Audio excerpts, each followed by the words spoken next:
In the tapestry of life, where every thread holds a story, America in Black and White emerges as a haven for the voices echoing through the heart of our communities. In this podcast, we wade through the rivers of our collective experiences, celebrating the vibrant hues of change brought forth by the whispers of hope and the roars of action. It's more than just a conversation. It's a journey into the heart of our society, illuminated by the light of those daring to dream and do. Join us, and let your voice be the melody that guides us toward a dawn where every color finds its place in the masterpiece of our shared destiny. Together, let's paint a future brimming with the positives that dwell in our minds and the actions that shape our world. Good evening, ladies and gentlemen, and welcome to another episode of America in Black and White. Tonight, I would like to open the show with a Black history reflection of Julian Bond. Today, we honor the legacy of Julian Bond, a towering figure in the fight for civil rights, human dignity, and political empowerment. Born in 1940, Bond became one of the youngest and most influential leaders of the civil rights movement.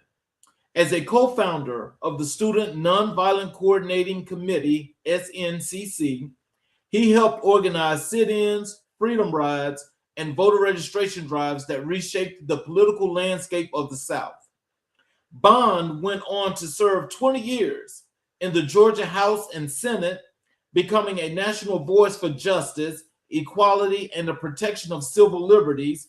He later served as the chairman of the NAACP, where he continued to champion the rights of Black Americans, LGBTQ plus communities, and marginalized people across the world. Julian Bond believed that activism was not a moment, it was a lifelong commitment. He taught us that leadership is service, courage, and responsibility, and progress is a collective journey. Now, let me introduce our guest tonight. There are stories that remind us of resilience, stories that remind us of discipline, stories that remind us of what it means to serve with honor, lead with integrity, and build a legacy rooted in family, community, and purpose. And tonight, we have the privilege of hearing one of those stories. On America in Black and White, we celebrate the men and women whose lives reflect the strength of our history and the promise of our future. Dr. John Payne Jr. is one of those leaders. Born in Orlando, Florida, raised with the values of hard work and perseverance, and shaped by 20 years of honorable service in the United States Army, Dr. Payne represents the very best of Black excellence. From the battlefield to the classroom, from military leadership to academic achievement, from community engagement to authorship, Dr. Payne has lived a life committed to service. His journey is one of discipline, sacrifice, education, and unwavering dedication to uplifting others. Tonight, we honor his story. Tonight, we honor his service. Tonight, we honor his legacy. This is America in Black and White, and this is Dr. Payne's moment. Ladies and gentlemen, Dr. Payne. Hello, sir. Hello, how are you? I am excellent. Thanks for being here today. I appreciate it. Is there anything you'd like to say to the audience before we get into the show?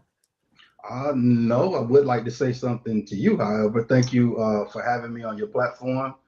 And I really appreciate the opportunity to sit down and talk with Yes, sir. Definitely appreciative.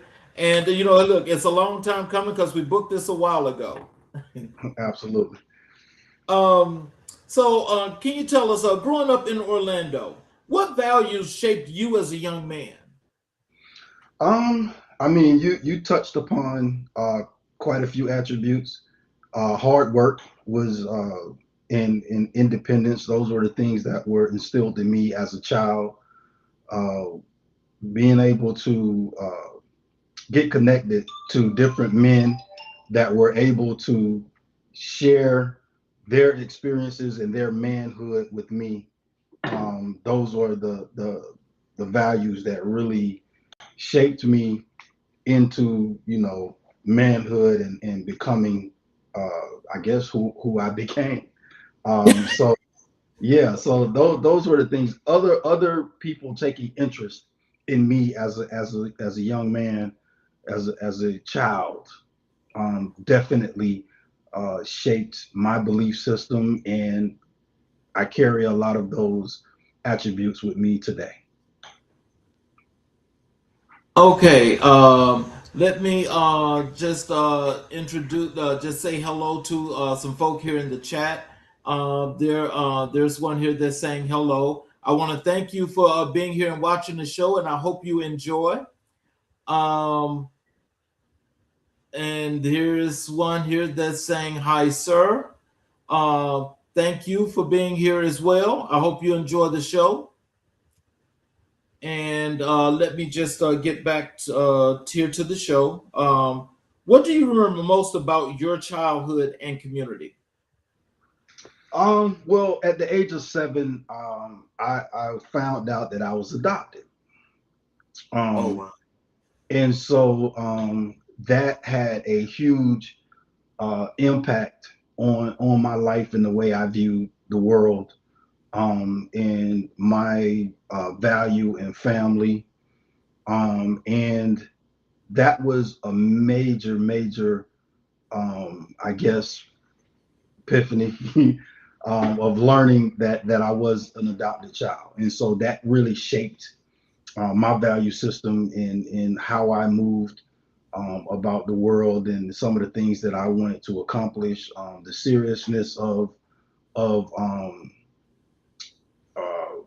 developing my manhood, pursuing things with a great deal of zeal, professionalism, and I adopted a sort of a can't lose mentality.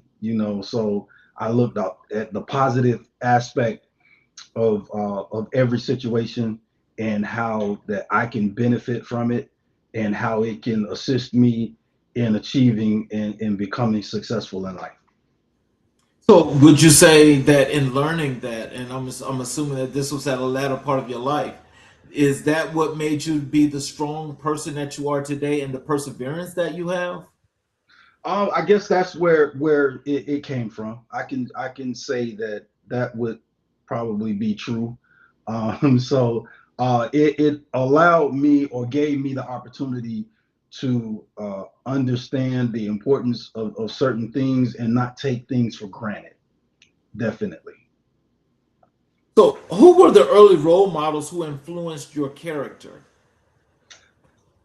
In my first book, I paid homage to a group of men. Um, the first was a deacon in the church.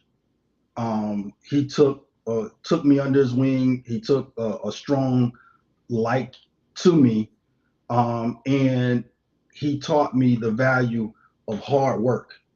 Um, and there are several different men that I stole from, um, because I consider myself to be unfathered. That's something that I came up with. But there were certain men. The first one was a deacon in the church. His name was Henry Prime. The next was my stepfather's nephews, and they were night and day. And I learned something from both of them. There's also a gentleman that I attended high school with.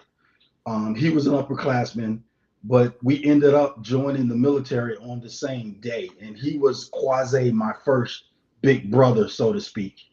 And so between those four men, I took a little bit from each of them in order to form my identity, so to speak. So, what did Jones High School mean to your development? Wow, Jones Wow, High Jones School, High everything in my everything. development.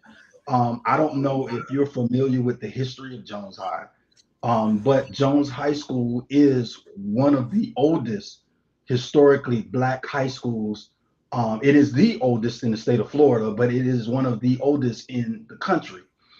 So for me, to have an opportunity to be around my people and to grow and learn in that atmosphere was second to none. It was Jones High is more than an educational institution. It's almost like an extended family, and so it was everything to me. And some of those lessons that I learned, some of the classmates I'm still friends with to this day. The atmosphere itself was something that I think is very hard to duplicate, and it was very instrumental in my upbringing, and it really shaped me as a black man. So, can you tell us when did it help you when it came to the work you do in community engagement and how you try to help the community when you give back? Um, I would say no. My community activism that came from the fraternity. I am a member of what I would like to call the greatest fraternity, and I am a member of Omega Psi Phi Fraternity Incorporated. And once I became a member, that is when the community activism really took forefront, and I was able to participate, and I'm still able to participate in giving back to the community through a lot of different venues that the fraternity has to offer. So, when you look back at your teenage years, what moments prepared you for adulthood? Um, I would say the lessons that I stole, I'll use that, I acquired from the gentlemen that were in my life. Um, though that was very pivotal. My time spent in the church. My mother, my adopted mother, didn't have a lot to offer me, but she did offer me love, and she offered me church. So that gave me a foundation to build off of, and I'm very thankful and grateful for all of that. So, what inspired your decision to enlist in the United States Army? Say that again. What inspired your decision to enlist in the U.S. Army? Oh, wow. I was never actually inspired to join the army. Um, however, life took a turn after graduating from high school. Um, Outside of sports, I didn't take education seriously. So everyone that was out in the world becoming someone was off doing that. And so I was left behind. And I know for certain that I had two options on the road that I was traveling, and jail and death was probably one of those options were for me. And so I knew that I had to make good on the effort that my adopted mother placed in me in order to become someone other than who I was becoming. So I had to exit the route that I was currently on, and I had to move into something more positive. And I couldn't pursue academics at the moment. And so the Army was actually my saving grace. And so the Army actually didn't teach me anything. So it was a natural fit because my mother gave me discipline. She taught me how to cook, how to sew, how to take care of my clothes, how to clean, and then the other stuff that I gained along the way through the four gentlemen that I mentioned that I pay homage to in my book. Um, that made a perfect storm for me. So the Army was very easy for me. And after I woke up, I had reached the 10-year mark, And so I was like, okay, well, I might as well finish this thing on out. And so that is how that took place. So, how did your family react when you told them that you were joining the army? I didn't care. I wasn't looking for a reaction. I didn't seek one. Um, I honestly, I called the recruiter, and he remembered me. I was an athlete, and he remembered me, and he was like, "I'm on the way." So he showed up at the house, and we talked, and he was like, "Are you serious about this?" And I was like, "Yes, I would leave today if I can." And so I joined, and I didn't ask for permission, but I did ask for forgiveness. So I went home and said, "Hey, I've done this thing, and I want your support with this." And I felt personally that it was my only shot in life in order to become someone. And so I didn't seek any guidance, advice. Is I attacked it head on. I joined, and I never looked back. So, can you tell us what were some of the personal challenges you overcame in your journey to manhood? I faced uh, I faced racism.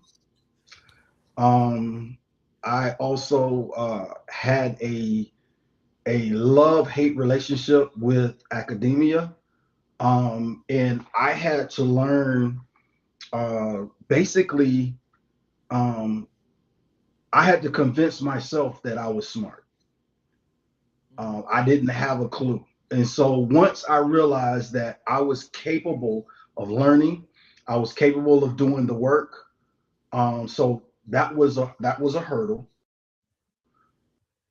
and those were I dealt with in my life was racism and challenges in academia. Once I figured out that I had the capacity to learn and grow and flourish in that environment, and then that no longer became a problem. It was no longer a problem for me after that. So, how has your upbringing influenced the leader you became? Um, well, I think that leaders are made. I don't think they're born. I mean, you can have some natural traits and attributes naturally, but I think that leadership is a developed skill. And so because I was ambition, because I was hungry and very ambitious, um I advanced relatively quickly in the army. And so by me advancing, that put me in leadership positions. And so that caused me to research and learn more about leadership and leadership styles. And so once I figured out that people are different, um, motivating people is a task because different things motivate different people. And so once I peeled the onion back, did my due diligence, started learning about leadership styles, and applying those in real time and seeing that develop. That's you know how I developed my leadership. So, what does your hometown of Orlando represent to you today? It's home. It is home. I no longer live there, but my heart is there. So I travel uh, back home quite often, and I still get the uh, the feeling of excitement when I cross over from the Georgia Florida line. When I see the sign that says "Welcome to Florida," I still get excited when I go home. And so Florida, Orlando specifically, has a part of my heart that quite frankly, I don't want to ever not feel excited about going home. So I love Orlando. It is everything to me. It'll always be home. And so I love the city that raised me. Yeah. Let's move over and talk a little bit about your education and scholarship. What motivated you to pursue higher education after retiring from the Army? Well, my journey actually didn't start after the Army. When I retired from the military, I had already achieved my undergraduate and graduate degree. Um, and once I retired from the Army, I started working in the federal government. And so I believe that education is undefeated. You can't, they can't take it from you regardless. And so I started seeking education because I wanted to better my life and in return better the life of the family that I built. And so the key for me was to educate myself. And so that's what I set out to do. Um, I was my journey as far as a terminal degree started with North Carolina Chapel Hill. I was Okay. accepted into the Keenan Flagler School of Business. I don't know if you're familiar with that, but it is one of the number one business schools in the country. And while attending Chapel Hill, um, I received an email from the University of Miami. And so I ended up receiving a military scholarship. And I don't tell too many people this, but as a child, I always had a love for the University of Miami. But of course, it was out of reach for me because I didn't apply myself in high school. So when the University of Miami came knocking, I answered because even though Chapel Hill, I'll never say anything bad about the University of North Carolina. I think it's a first class institution, but my heart was in Miami. So it was an easy decision to make, and it's all about the U for me.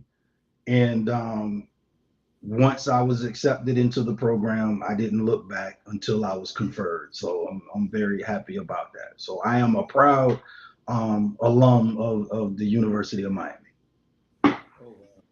So, why did you choose applied learning sciences for your doctoral studies? Well, I have an EDD, so I'm always planning ahead. So eventually, I would like to move into academia as a professor at a university. So that is my reasoning for choosing that.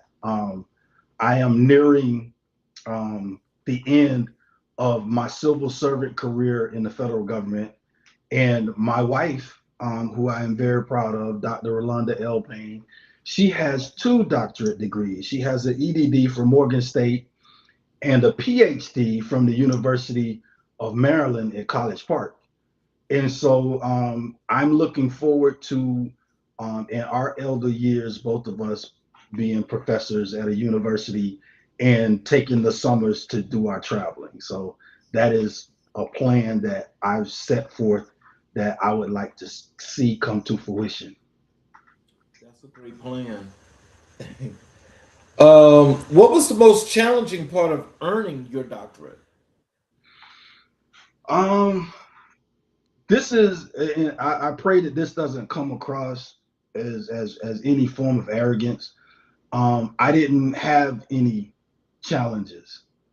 I took it seriously, and I looked at the elephant and I ate it one bite at a time until it was all consumed, and that's how it went. So it wasn't a challenge for me. Writing is not an issue for me. I like writing. I have a unique skill. I kind of write it in my head first, so the paper is pretty much written, minus citations and things of that nature. So I have a direction mentally in the direction that I'm going to move into when I start writing. And once, I put my fingers to the keyboard, it's pretty much a done deal after that. But it wasn't uh, challenging for me at all. So with that, and just thinking about, how you've actually transitioned from, high school now into the military, out the military, now you're a PhD.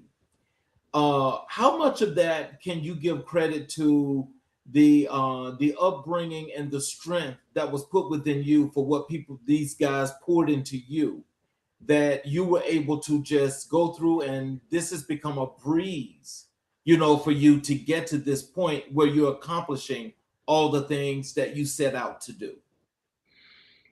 It's determination. So the way I was raised, I take very little for granted, and I have a strong will and desire to accomplish what I set out to. The majority of my friends and the people that know me well, they will tell you that if I say I'm going to do it, I'm going to do it. It's going to get done. And so that's just how I live my life. Um, I make sure that my word means something. And if I set out to accomplish something, I'm not going to rest until it is accomplished. And so that's just how I move about life.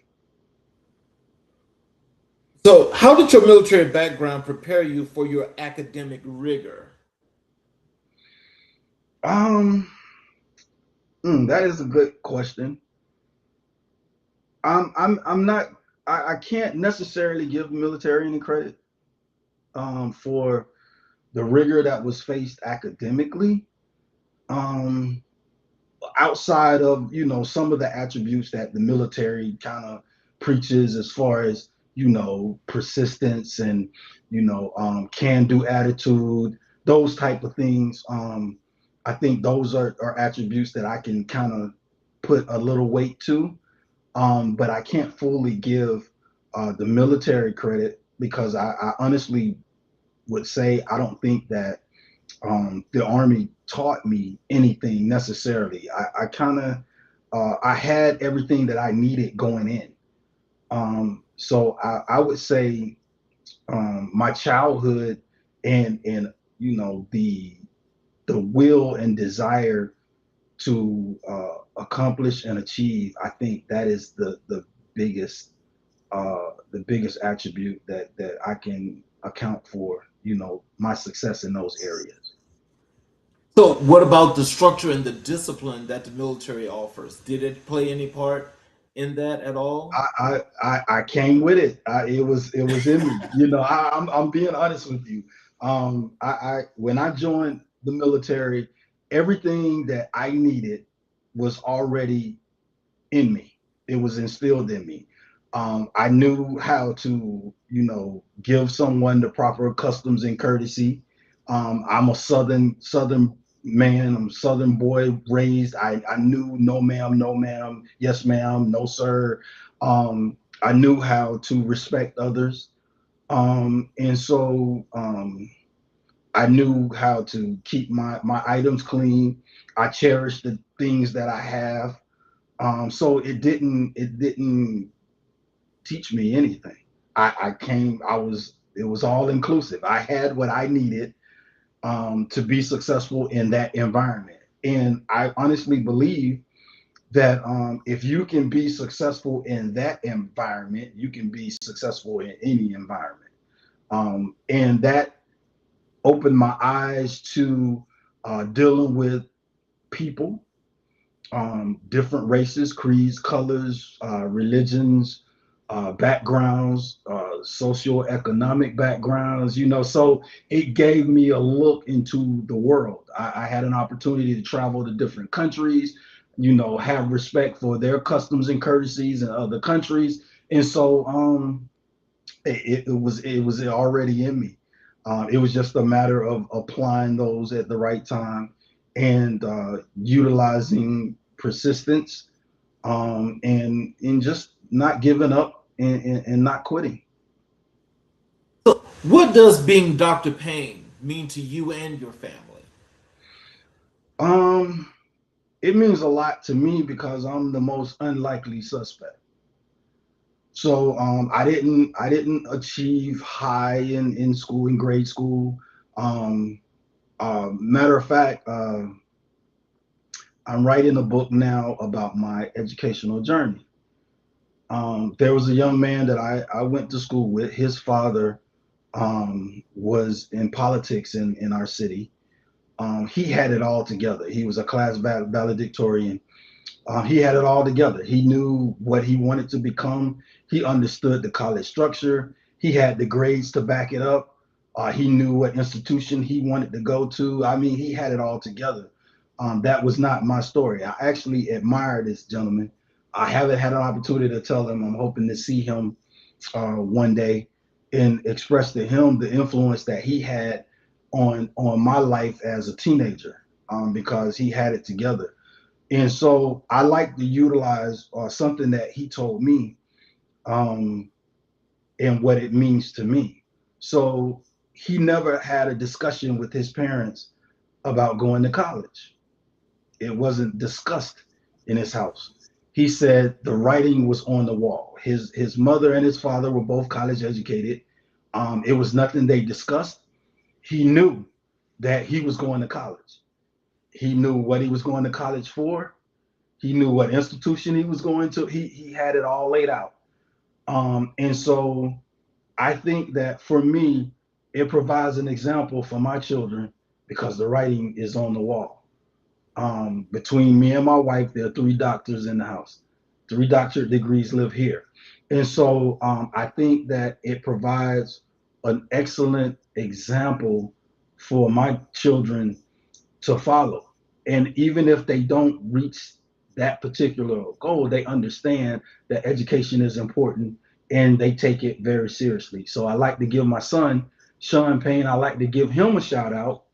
Um, he's moving into his senior year in high school. He's my middle child, and he is leaving this year as magna cum laude. So I just like to give him a shout out.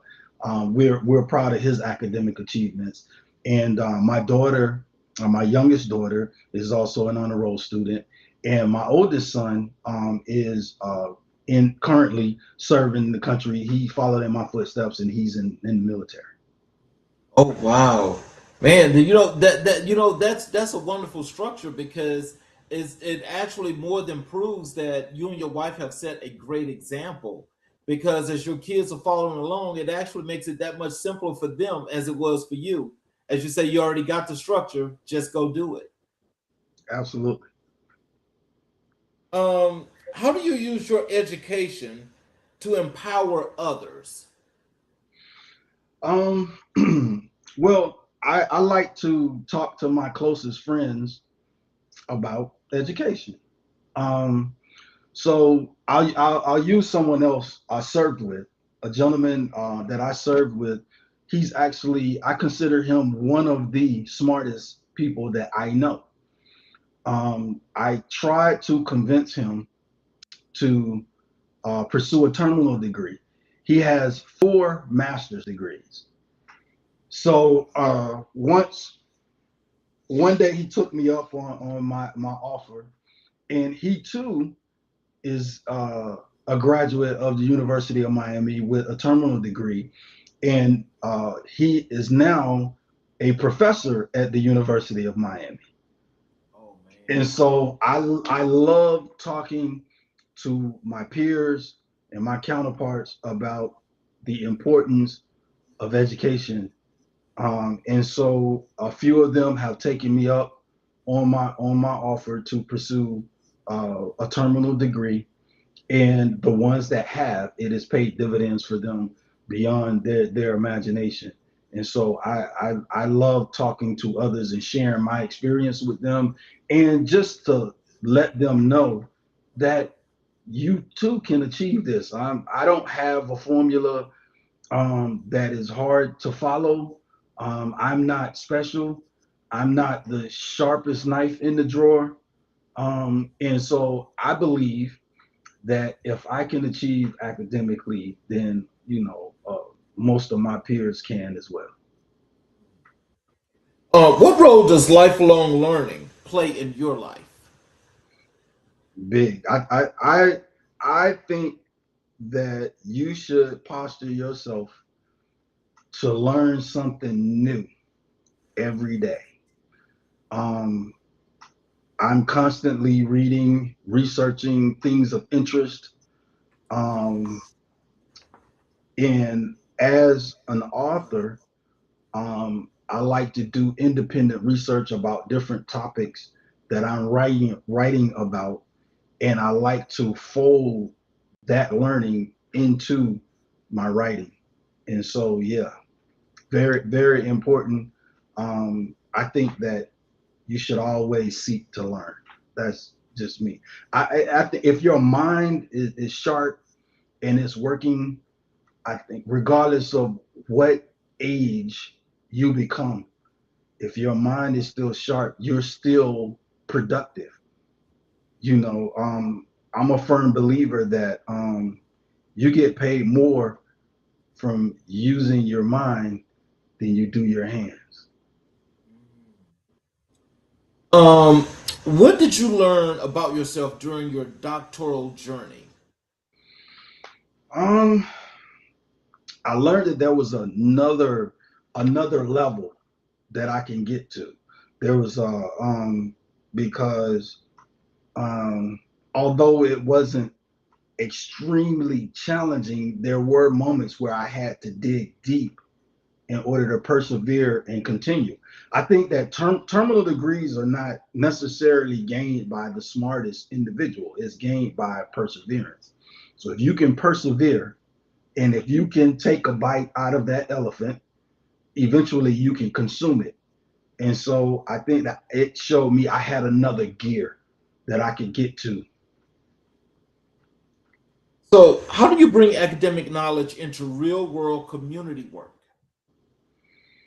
Um, I think that it just opens it opens your world. It broadens your world. It gives you different perspectives. And I'm a component of working smarter. So I think that that helps. And the more you learn, the more you read, the more you grow.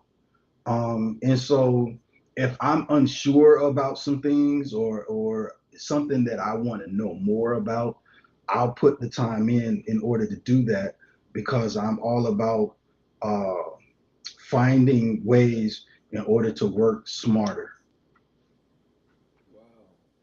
Um, what advice do you give to adults returning to school later in life? Never too late. Never too late. And I really, honestly and truly believe that it's never too late. I mean, if your mind can work, if you can reason, if you can think, if you can comprehend, I don't think that there's an age with that. I think that it's just a matter of perseverance and determination and the will to learn. So yeah. So, let's talk about your authorship and your two books. First of all, can you tell us what inspired you to become an author? Well, I became an author by mistake.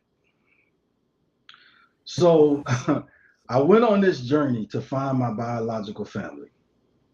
And I'm a proud father of three children. And I wanted to capture this information for my children. Um, so I started documenting my journey. In the process of documenting my journey, I wrote a book. And so I sent it out to a few people and that I know that were published. And one particular guy, he said, "Man, you are an author." And he had previously wrote some books. And he said, "I'll never be able to produce a body of work like this." And he said, "You write in HD." He said, Oh wow. see, I can actually see what I'm reading. Like, so my book took him on a journey. He could actually see what I was trying to convey through the pages of my book. So I haven't stopped. After I couldn't stop writing. And so I had a lot to say. I have a lot of lived experiences that I want to share, and I want it to live forever. My two books are currently in the Library of Congress in D.C. Um, the first book is in the Martin Luther King Jr. Library. I don't know if you are familiar with that in the District of Columbia, but it takes up a whole city block, and so it is on the third floor in the nonfiction department, and I was able to take my family there. My daughter actually found it on the shelves, and so that was a big moment for us as a family to be able to take my children to the Martin Luther King Jr. Library in D.C. and to be able to see my book on the shelves in that prestigious library. It meant a lot to me, and I was very happy that I was able to share that moment with my children. So what themes do you explore in your writing? Um, I explore genealogy. I explore uh, genetic mirroring. If you're familiar with that, I explore. I'm currently working on an outline for my first fiction book, so that will be a mystery drama. So I'm exploring into that genre as well. And I'm dabbling into writing screenplays now. So I've adapted my first book into a screenplay, which I've completed. And so yeah, so I like a wide variety. I'm currently in the process of working on a children's book with my daughter, which will be 13 this summer. So we're working together on a children's book. And that book is based upon an affirmation for young Black girls. Yeah. So I am excited about that. So yeah, a wide variety of things that I have an interest in as far as writing about and researching on. So yes. So let's talk a little bit about your first book. You may not be who you think you are. Tell us about that, but give us a little mini synopsis of the book, and give us the backing as to where this came from. So like I said before, I was adopted at birth. And so as an adult, I decided that I wanted to find um, from whom I came, and work on Work on. basically my identity. And by doing that, it took me down a lot of different roads. I am one of nine siblings, um, and on my biological mother and my biological father, more so on my biological father's side. I didn't get a chance to meet him. He's deceased, um, but he left some offspring behind, and we were able to connect, which is a great thing, to connect with my siblings. I love them dearly.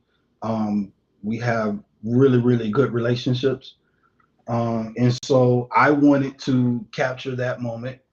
And so I did have an opportunity to meet and talk to my biological mother.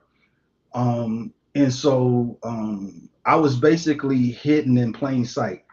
My adopted mother and my biological mother lived 3 miles apart during most of my childhood. My youngest brother from my biological mother's side, um, we went to the same high school and knew each other, but didn't know each other as brothers. And so it was just it was an amazing journey. And so I wanted to capture it. And so I basically I cataloged 50 years of my life into one book as far as um, the adoption piece. So my first three books, I'm writing them in a trilogy. The first book, You May Not Be Who You Think You Are, is based upon my adoption. My second book is based upon my military career, and it is titled Stand Down. I'm currently working on my third book, which outlines my academic journey, and so I'm working on that as well, and that will catalog, my upbringing and the three most important facets of my growing up as a young man in Orlando. So, and my life throughout the military. Wow. So, can you going back to the first book? Can you tell us what was the importance and what was the intrigue that came across you that made you want to do this trace to to find your biological parents and find out who they are, the siblings, all those good things. Why did you want to do that, and what was so important about that? I had several things happen in my life as an adult. The first thing was when my wife was pregnant with our first son, our first child. I felt a way that I didn't know my family's medical history. That really bothered me. And so, when we were going through our first pregnancy, that was a thing. The doctor was constantly asking about historical medical information, and I had no answers, and that bothered me. The second thing was I am a big Denzel Washington fan. Not knowing what the movie was about, I just knew that this was his directing debut, and I watched the Antoine Fisher movie on Oh DVD my God. blind, Yes. blindly. I had no idea what the movie was about. I just knew that my work schedule at the time didn't allow for me to go to the theater, so the DVD was coming out. I purchased the DVD, and me and my wife watched it, and it tore me up. It changed my life. It's like, wow. So that was another thing that actually propelled me. The third thing was I read an article by another adoptee, and the article was the first time that I read something that described perfectly the way I felt inside about being adopted. And so that pushed me over the edge. And so from then on, um, I started the pursuit to, find my lineage, and find out who I am and from whom I come from. And so those were the three things that really pushed me over the edge in order to pursue it. So, in all that tracing, did you establish any new relationships with your newfound family that you have found? Yes, all of the relationships were new. I initially was under the belief that I was an only child. So when I found out that I had siblings, it was mind blowing. And so yes, all of the relationships are meaningful to me. And yeah, they all were new. And what's really dynamic about that is that many of them didn't feel new. It felt like they were always there. And so I think that genealogy is very, very powerful. I think that genetic mirroring is powerful, because up until that moment, I hadn't seen anyone that I resembled in life. And so it was amazing to see and to be around and to be able to touch and talk to individuals that I share blood with, that I resemble, that I have some traits, and they have traits that look like me. So it was an amazing journey, and yes, I've established quite a few new relationships, and you know, and they all are beneficial to, you know, my healing and my mental health, and my growth as an individual.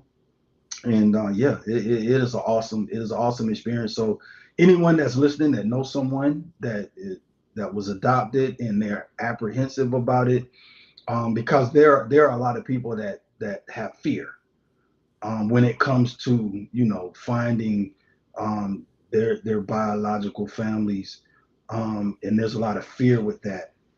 And I would tell them, once, you find someone that you connect with on, you know, that sort of level, it is an awesome thing, and it's just, you know, you can't top it.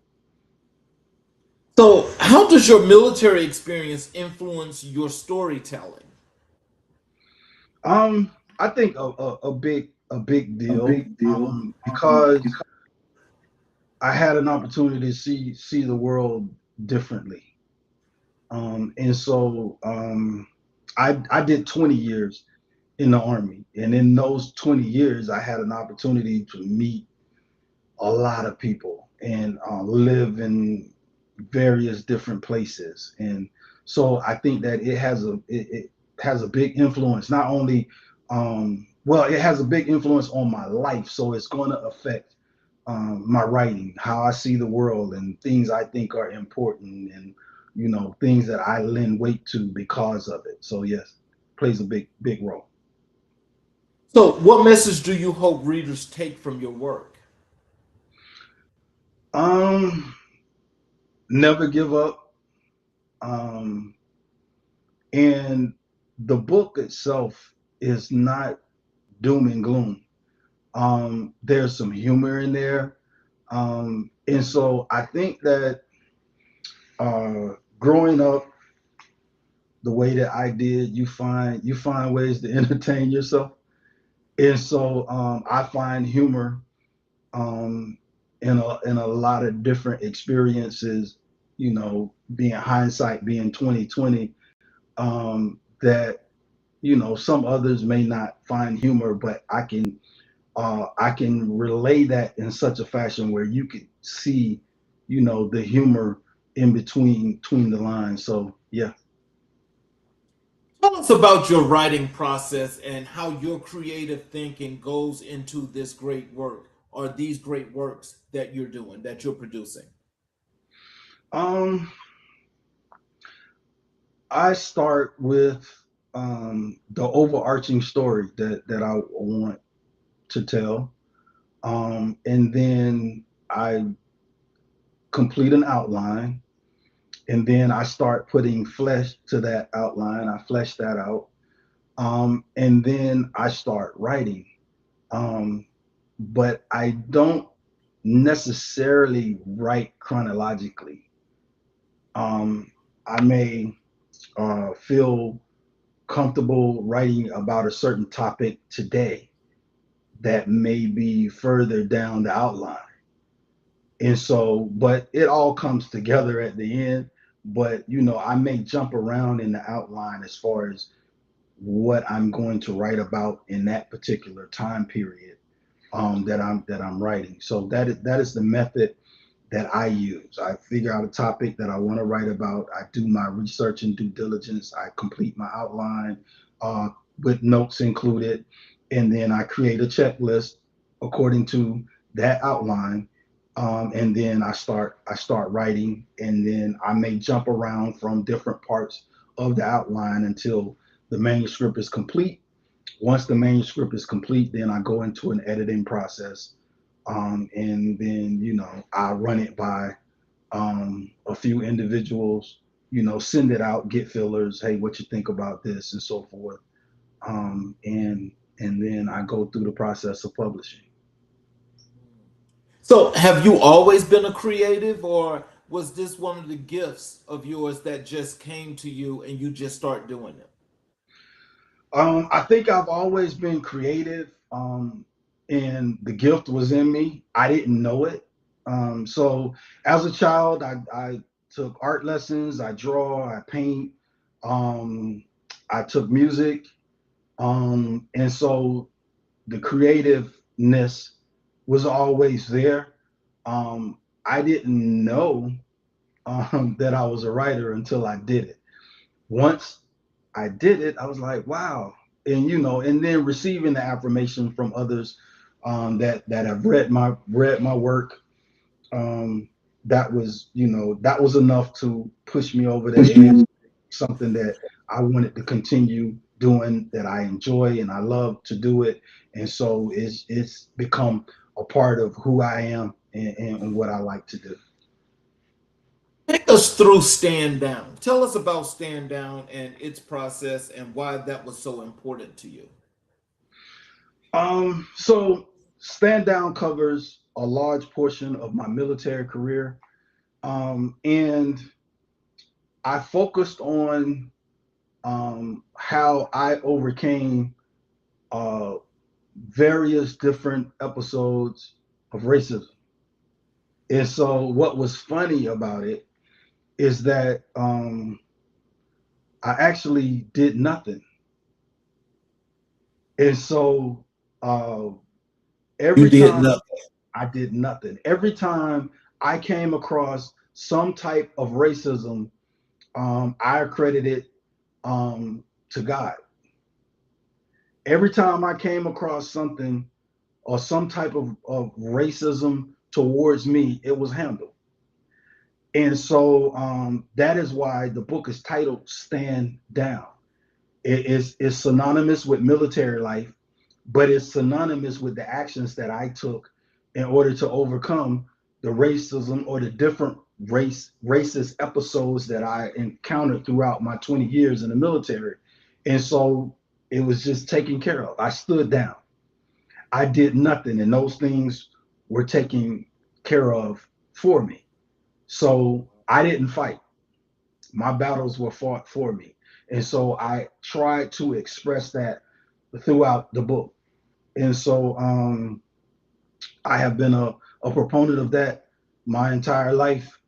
And so I guess knowing when um, to fight and when not to fight is just as important as knowing when to fight. And so my battles were fought for me, and they worked out very well, better than I could have done myself. And so I wanted to express that and capture that and put it into a manuscript in which it became the book. So yes. So, tell us one of the must read parts of this book that stands out so much that it was a real critical point in your writing this book. Um, Let me see. Most standout. I had a gentleman that was out to basically end my military career. Um, he had everything going for him. We started out at the same rank. We went to school together. He got promoted before me. He ended up requesting to be my supervisor in order to end my career. And in the process, he lost his career. Yeah, he lost his career. He had everything going for him. Everyone that was significant in our chain of command loved him. He was college educated long before I thought about it. Um, and he had, I mean, his road was paved with gold. They rolled out the red carpet for his career. He was on his way, but he could not leave me alone, and he ended up losing his career. And so that is it was significant. It's a significant portion of the book, and yeah, it was a real eye opener as to sometimes it is best to allow God to fight your battles than to get in. He'll handle it a whole lot better than we can. And so I was fortunate that I could see my battles being fought for me in real time, and so I stood down. So, Demi, so can you tell us, as with your military experience, and experiencing racism to this extent, because I know that what you're saying is to be very much so factually true. But for those that don't understand that, can you tell them what was that like for you? Um, so I hadn't experienced racism until I joined the military. And if I did, I didn't identify with it or couldn't recognize it because I was raised in my bubble. You know, I went to an all black high school. I lived in an all black neighborhood. So it was disheartening because it was a contradiction of um, the religious foundation that my mother had gave me. So she didn't teach hate, she taught love. And so I couldn't believe that there were people in this world that hated you simply because of the color of your skin. It was just amazing to me. So that part was very disheartening. Um, but it did teach me how to navigate the system, how to move in that environment. And so that part was helpful, but it was very disheartening. And so you find uh, your community in the military. You find your community. There are certain people that you are drawn to, that you connect with, that understand you, that have similarities, similar backgrounds, that come from, may come from a different state or city, but you share this common upbringing, so to speak, and value system and things of that nature. So that was very disheartening that there were actually people that really, dislike you for nothing. Ooh, yeah, they're there. So how do you balance personal truth with public storytelling? We're still about your writing. um, I'm a truth teller. So my goal when I write is never to bash anyone. Um, Never um, relay a message that belittles anyone in any type fashion. So I stick with the truth. During my editing process, if I find something that I think could possibly be offensive to someone or a group, I find ways to soften that or remove it all in general. So I like to stick with the truth. You can't do anything with the truth. It stands alone. You don't have to remember it. You don't have to alter it in any way. The truth is, it just is. And so that's my method. I like to stick with the truth. I try to refrain from over embellishing things and stick with the facts and write them as I see them and how they relate to the message that I'm trying to get out. What authors have influenced your voice? Um, wow, that's a good question. Um, I I have a gamut. My uncle influences me. I have an uncle, and I have quite a few. This is something that I discovered after I found my biological family. I have authors in the family. Um, so my uncle is an author. My oldest sister is an author. And so they were big influences because it was someone close to me that I share blood with, and that they were authors. So it was almost like I don't know. It was like it was in my blood, so to speak.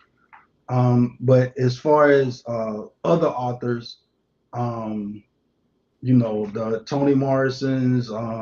I like leadership. I deal with uh, Maxwell, and some other authors of that nature. So I'm kind of all over the place, but those are helpful when it comes to writing, to be well-rounded and eclectic in what you're consuming. And so I think the more you read, the better writer you become. Um, what role does faith or spirituality play in your writing?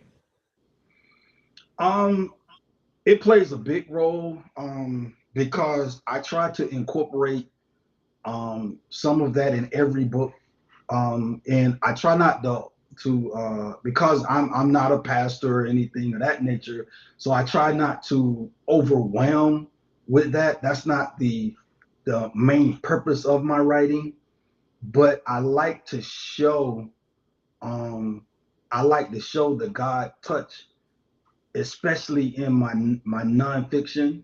I want to bring that, a touch of that to make it the reality of it, because I believe that we don't do anything alone.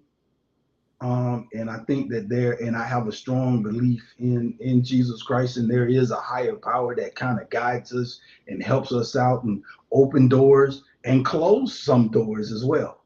And so I try to put a little bit of that in each of my books. So tell us, what is your motivation? My family motivates me tremendously. Um, my wife motivates me, and all that she does and she accomplished. My kids motivate me, setting a good example for them, letting them know that it's possible, letting them know that the sky is not the limit. And so yeah, my family is my biggest motivation. So, for those that may be listening to the show now, those the potential and upcoming authors that are writing books and may be listening to you to maybe learn some things, what are some things you can tell them about writing and why it's important to stick to whatever that is that they're going to do in writing books? The most important thing that I would say, because I know people that desire to write a book, and just write. The rest will take care of itself. Just write. When you write, and you put together a body of work, that's the first step. The editing process, the typesetting, and all of that, all of those things come later. Just write. Just write. That's it. So, what has been the most rewarding part of being an author? Wow. For me, the most rewarding part is to have a thought in your head and bring it to fruition in a book. Like, it's the most incredible feeling to have a thought, like, I thought this and I brought it to fruition. Most awesome feeling to me. So, what future books or projects are you working on at this moment? um I'm working on a children's book with my daughter. I'm working on the trilogy portion of my life, nonfiction, um, which is called No Ceiling. I've already started on that. My goal is to have it done by the end of the year. I would like to rent a booth annually. My high school has a giant picnic or cookout annually, and I would like to get a booth. My high school principal remembered me, and she wrote for the back panel of my third book. And so I would like to roll that out during the time period of when my high school has, the large cookout. Alumni come back, current students are there, or whatever, and it's a really big deal for the high school. So that is currently what I'm working on. I'm also working on a TV series based loosely on what I know about my father's life. So I'm working on a drama, uh, crime drama television series that I would like to complete, say about the middle of next year. So I've started, dabbling in that a little bit. And so, yeah, I'm very, very excited about the upcoming projects. So let's talk about your legacy and reflections. When you look at your life's journey, what are you most proud of? Mm. Um, I'm most proud of my family. Um, so uh, I never imagined that I would be um, the father of the family that I have. I have a wonderful and loving wife, and I have three awesome children, and that is everything to me. And that is I mean, I am super, super proud of my family, and that God chose me in order to husband my wife and father my children. I think that is the most awesome responsibility that could be bestowed upon me, and to have a family of my own after being adopted at birth is just an awesome feeling for me. So, what do you hope your children see when they look at your example? Wow, man, I hope that they see how much I love them. I hope that they see perseverance. Um, I hope that I hope they that they see, see man, a blueprint on how blueprint on. to live their life, to be respectful of others, and to define their own definition of what success is, and to never stop desiring to achieve. Yeah. How do you want to be remembered as a man, a soldier, and a leader? Hmm. That is a really great question. Um,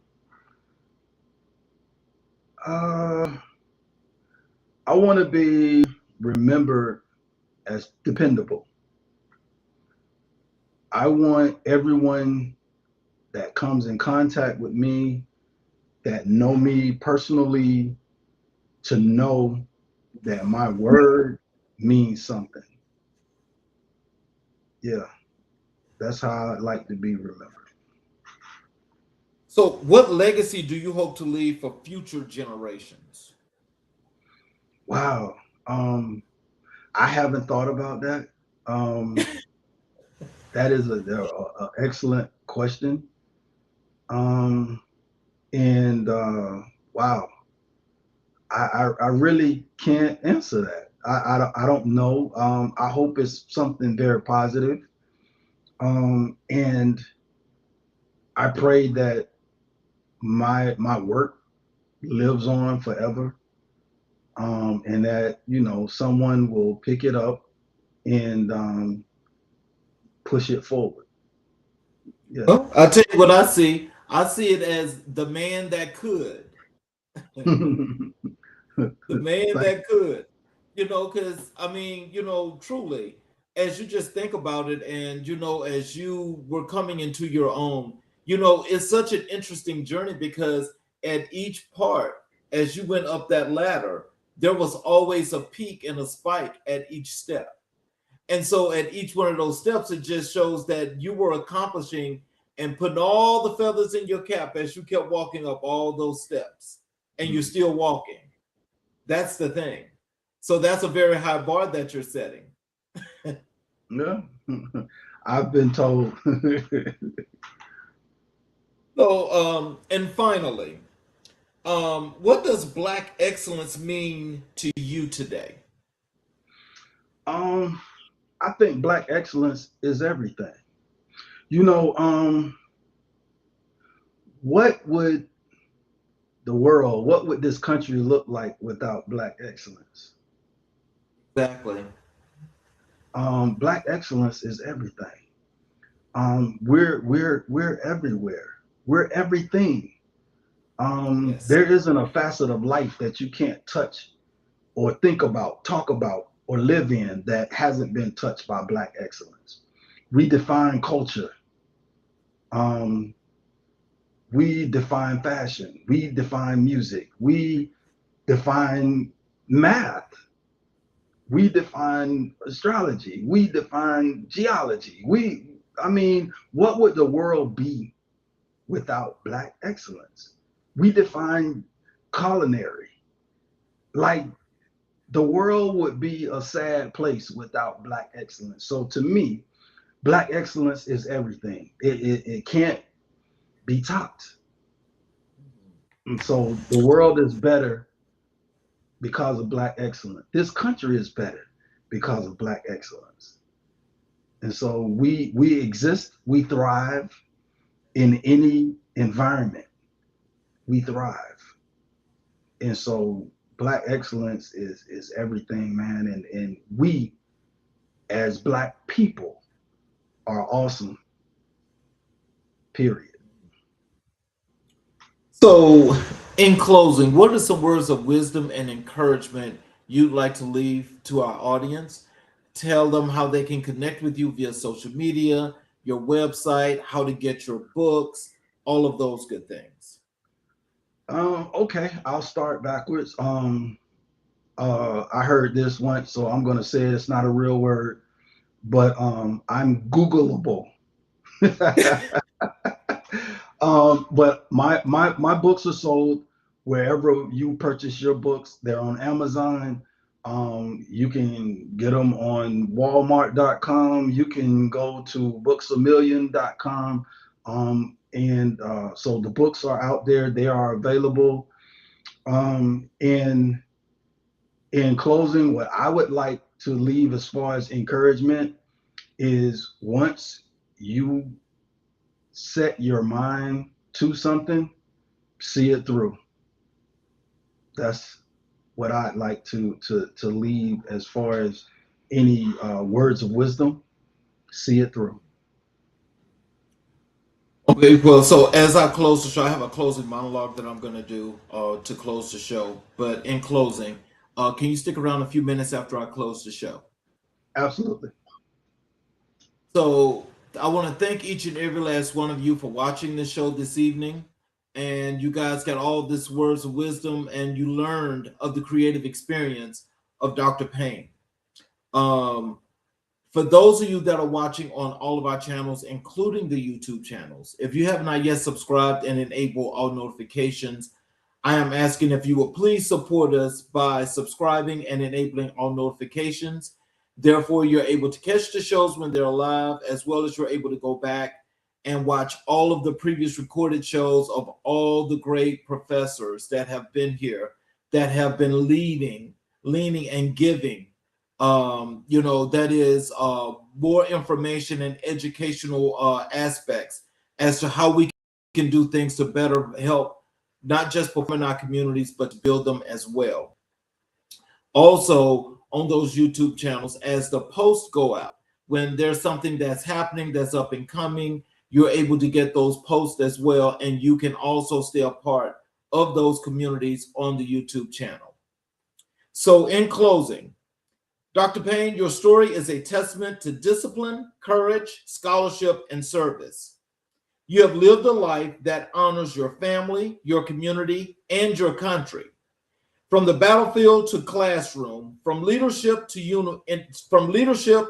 uniform to leadership in your community, you have shown what it means to rise, to serve, and to give back. On American Black and White, we celebrate the men and women who carry our history forward with dignity. And tonight, you reminded us that excellence is not an act, it is a lifestyle. It is a commitment. It is a legacy. Thank you for your service. Thank you for your leadership. And thank you for sharing your heart with us tonight.